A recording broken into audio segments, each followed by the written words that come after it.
जय हिंद साथियों। आज इस वीडियो के अंदर अपन समझने वाले हैं इकोलॉजी का टॉपिक। इकोलॉजी का टॉपिक साइंस वालों के लगता है और आर्ट्स वालों के एक सब्जेक्ट होती है भूगोल, उसके अंदर लगता है इकोलॉजी का टॉपिक। यानी जो इकोलॉजी का जो टॉपिक है ना, ये साइंस और आर्ट्स दोनों के लिए क्या है, हमेशा मिक्स वाला टॉपिक है। तो आज अपन इस वीडियो के अंदर समझेंगे बहुत ही अच्छी और बहुत ही आसान और बहुत ही इंटरेस्टिंग तरीके से इकोलॉजी के बारे में। इकोलॉजी के इस टॉपिक के अंदर अपन इकोलॉजी, इकोसिस्टम और खाद्य श्रृंखला यानी फूड चेन और लिंडमैन का 10% ऊर्जा का नियम, और इसी वीडियो के अंदर अपन आज एक इंटरेस्टिंग पॉइंट समझेंगे कि अगर मान लीजिए कि मांसाहारी मांस खाना बंद कर दे तो क्या वास्तव में अनाज में वृद्धि होगी। जब फर्स्ट टाइम मैंने भी ये पढ़ा था तो विश्वास नहीं हुआ था कि मांसाहारी अगर मांस खाना छोड़ दे तो अनाज में वृद्धि कैसे होगी, बल्कि अनाज में कमी होनी चाहिए। तो स्टार्ट करते हैं इकोलॉजी। यानी पहले दो शब्द आते हैं इकोलॉजी और इकोसिस्टम। इकोलॉजी और इकोसिस्टम को समझना जरूरी है। सबसे पहले आप समझिए कि ये है अपनी पृथ्वी। ये अपनी पृथ्वी के चारों ओर के वातावरण को किस नाम से जाना जाता है? पृथ्वी के चारों ओर के वातावरण को हमेशा पर्यावरण कहते हैं। पर्यावरण के अंदर होते हैं हमेशा जीव। पृथ्वी पे क्या है? जीव है। यानी पृथ्वी के चारों ओर के वातावरण को पर्यावरण कहते हैं। पर्यावरण और जीव के बीच में जो संबंध होता है वो क्या कहलाता है? इकोलॉजी कहलाता है। यानी आप इस पृथ्वी के अंदर हो, वातावरण से आपको ऑक्सीजन मिल रही है और आप कार्बन डाइऑक्साइड छोड़ रहे हो, तो आपका और पर्यावरण के साथ जो संबंध हुआ वही क्या कहलाता है? इकोलॉजी के नाम से जाना जाता है। शब्द आता है। यानी जीव हमेशा दो प्रकार के होते हैं पृथ्वी के अंदर, याद रखना। एक तो होते हैं हमेशा स्वपोषी। कौन से होते हैं? स्वपोषी। और एक होते हैं परपोषी जीव। स्वपोषी जीव वो होते हैं जो अपना भोजन स्वयं बनाते हैं, जैसे पेड़ पौधे होते हैं। और परपोषी जीव वो होते हैं जो अपना भोजन स्वयं न बनाकर स्वपोषी पर क्या होते हैं? निर्भर रहते हैं। जैसे अपन मनुष्य हैं, अपन मनुष्य क्या है? परपोषी है। अपन अपना भोजन बाजार से खरीद के लाते हैं, उसको पका के खाते हैं, बना के नहीं खाते, इसीलिए मनुष्य किस में आता है? परपोषी में आता है। तो इकोलॉजी शब्द आपके क्लियर हो गया होगा कि मनुष्य का पर्यावरण के साथ जो संबंध होता है या किसी जीव का पर्यावरण के साथ जो संबंध, वही क्या होता है? इकोलॉजी होता है। अब इकोसिस्टम के शब्द को समझने का प्रयास करते हैं। इकोसिस्टम के अंदर अपनी जो पृथ्वी होती है ना, उसके अंदर दो जैविक घटक होते हैं। कौन कौन से घटक होते हैं? दो घटक। एक तो होता है अजैविक घटक होता है, एक तो अजैविक प्लस जैविक घटक। कि एक अजैविक घटक है और दूसरा जैविक घटक है। दोनों आपस में अंतःक्रिया करते हैं। अंतःक्रिया करने के पश्चात जो बना जो तंत्र कहलाता है ना, जो सिस्टम कहलाता है, वो इकोसिस्टम के नाम से जाना जाता है।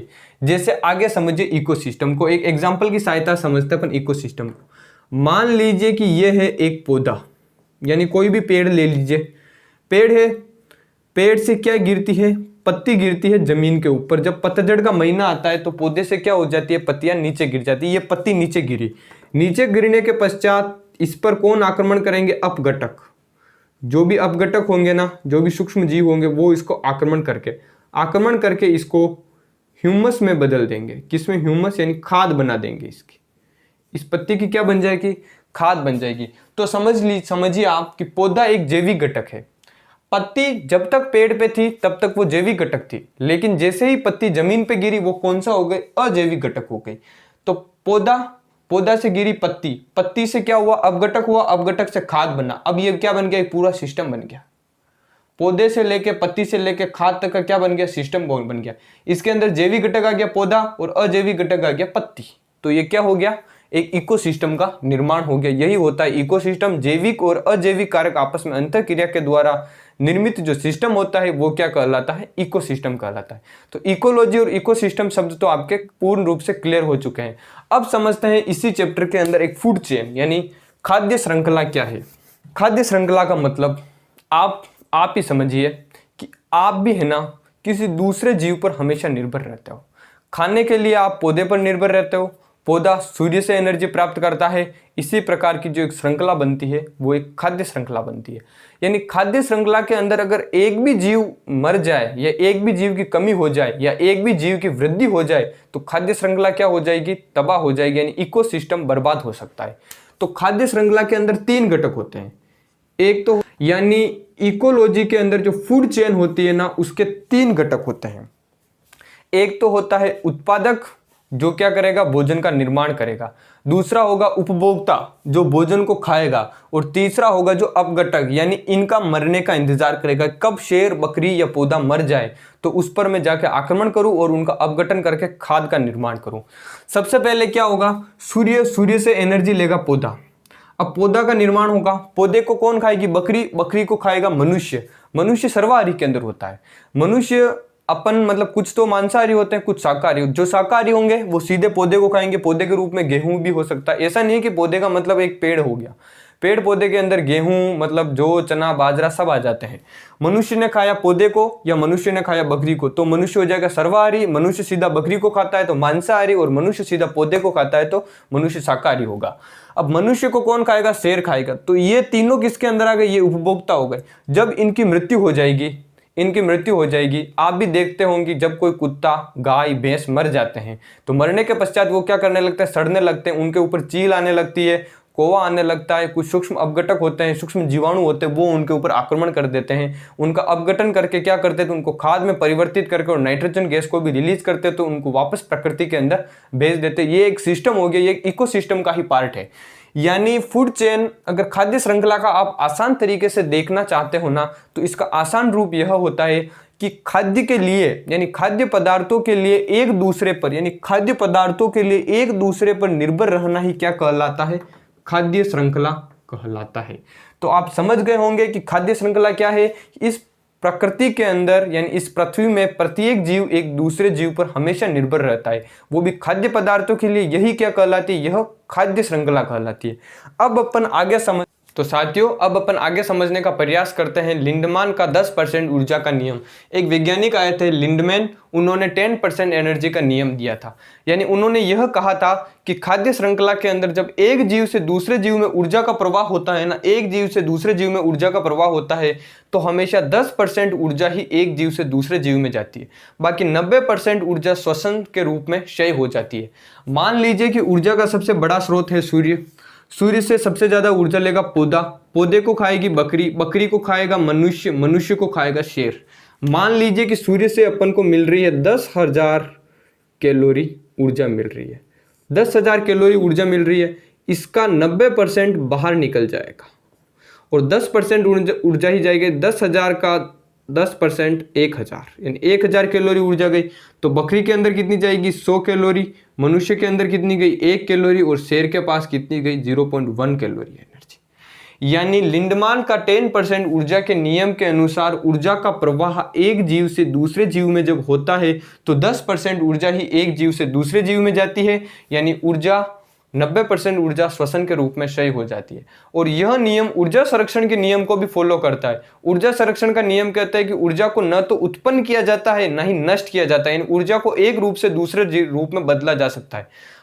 तो आप यहां समझ सकते हो कि ऊर्जा यहां न तो उत्पन्न की जा रही है, नष्ट किया जा रही है। एनर्जी की ऊर्जा को ये प्लांट ले रहा है, प्लांट से बकरी, बकरी से मनुष्य, मनुष्य से शेर, शेर का अपघटन होगा, शेर मर जाएगा तो अपघटन होगा, ये एनर्जी वापस प्रकृति के अंदर चली जाएगी और सूर्य से वापस पौधे के अंदर आ जाएगी। तो लिंडमान का 10% का एनर्जी का नियम यही है कि आर श्रृंखला में जब ऊर्जा का स्थानांतरण होता है तो 10% ऊर्जा ही एक जीव से दूसरे जीव में स्थानांतरित हो जाती है, बाकी 90% ऊर्जा श्वसन के रूप में क्षय हो जाती है। तो अब अपन एक यहाँ पर कंसेप्ट का समझने का प्रयास करते हैं लिंडमैन के नियम के अनुसार ही। आपको ये अगर डायरेक्ट क्वेश्चन पूछा जाए कि मांसाहारी अगर मांस खाना बंद कर दे तो आपका आंसर एक ही होगा कि अनाज में कमी होगी, क्योंकि मांसाहारी ने मांस खाना बंद कर दिया तो अनाज में क्या होनी चाहिए, कमी होनी चाहिए, क्योंकि वो मांस खा के अब सारा अनाज खाएंगे। लेकिन यहाँ पर ऐसा नहीं है। जब मांसाहारी मांस खाना बंद कर देंगे तो अनाज के अंदर और ज़्यादा क्या हो जाएगी, वृद्धि हो जाएगी। यानी ये बात सही होगी, ये गलत होगी। अब इसी चीज को सिद्ध करते हैं लिंडमैन के 10% ऊर्जा के नियम के अनुसार कि मांसाहारी मांस खाना बंद कर दें तो अनाज में वृद्धि होती है, न कि अनाज में कमी होती है। मैं यहाँ पर आपको दो परिस्थिति बता रहा हूँ, एक जब मांसाहारी मांस खाता है, एक जब मांस नहीं खाता है। पहली कंडीशन, जब व्यक्ति मांस खाता है तो पौधे से मान लीजिए कि 100 कैलोरी एनर्जी निकली, बकरी में कितनी गई 10 कैलोरी, मनुष्य में कितनी जाएगी 1 कैलोरी। पौधे से 100 कैलोरी एनर्जी निकली और मनुष्य में कितनी जाएगी 10 कैलोरी एनर्जी जाएगी।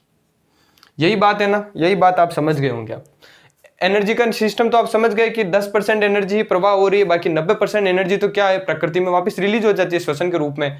जब फर्स्ट कंडीशन समझिए व्यक्ति मांस खाता है, इस मनुष्य को एनर्जी कितनी मिल रही है? 1% मिल रही है जब ये मांस खाता है। व्यक्ति मांस नहीं खाता है तो इसको एनर्जी कितनी मिलती है? 10% एनर्जी मिलती है।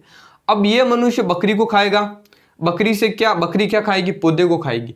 अब 1% एनर्जी और इसको 10%, यानी इस व्यक्ति को अगर 10% ऊर्जा तो चाहिए जीवित रहने के लिए, इसके बराबर एनर्जी चाहिए, तो इसको क्या करना पड़ेगा? बकरी का जो मीट होगा ना वो ज्यादा खाना पड़ेगा।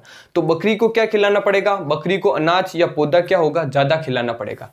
तो बकरी अगर ज्यादा पौधे को खाएगी तो मनुष्य वापस क्या होगा? बकरी की संख्या ज्यादा खाएंगे तो मनुष्य के अंदर एनर्जी 10% हो पाएगी, क्योंकि इसके अंदर जब मनुष्य मांस खाता है ना तो उसको एनर्जी कम मिलती है, 1% एनर्जी मिलती है, बल्कि इसको कितनी चाहिए? 10% एनर्जी, यानी 9% एनर्जी कम है।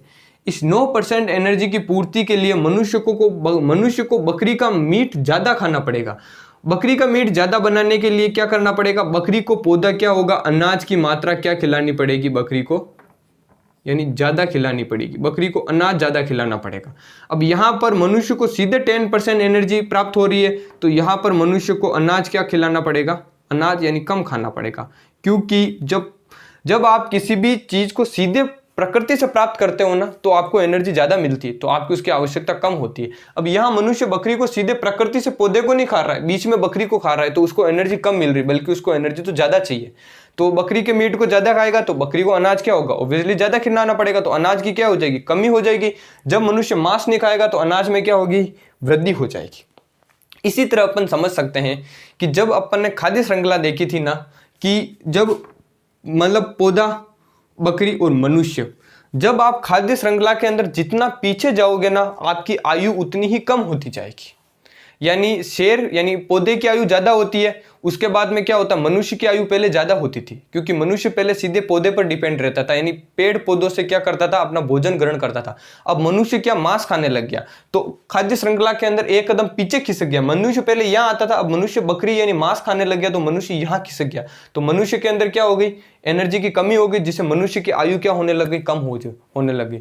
आप खाद्य श्रृंखला में जितना आगे रहोगे आपकी आयु उतनी ही ज्यादा होगी, और खाद्य श्रृंखला में आप जितना पीछे रहोगे आपकी आयु उतनी ही कम होगी। तो आई होप आप इस वीडियो के माध्यम से समझ गए होंगे इकोलॉजी, इकोसिस्टम, आहार श्रृंखला और लिंडमैन का 10% ऊर्जा का नियम। और आप यह भी समझ गए होंगे कि जब मनुष्य मांस खाना बंद कर दे तो अनाज में हमेशा वृद्धि होगी, अनाज में कमी नहीं होगी। बहुत सारे टीवी के अंदर, न्यूज़ के अंदर जो बाबा लोग आते हैं ना, वो भी यही कहते हैं कि मनुष्य मांस इसलिए खाता है कि अगर मनुष्य मांस खाना बंद कर देगा तो अनाज में क्या हो जाएगी? कमी हो जाएगी। बल्कि उन बाबा लोगों ने साइंस नहीं पढ़ी है, बल्कि इकोलॉजी तो कहता है कि मनुष्य अगर मांस खाना बंद कर देगा तो अनाज में और ज़्यादा वृद्धि हो जाएगी, बल्कि अनाज में कमी नहीं होगी। जय हिंद साथियों।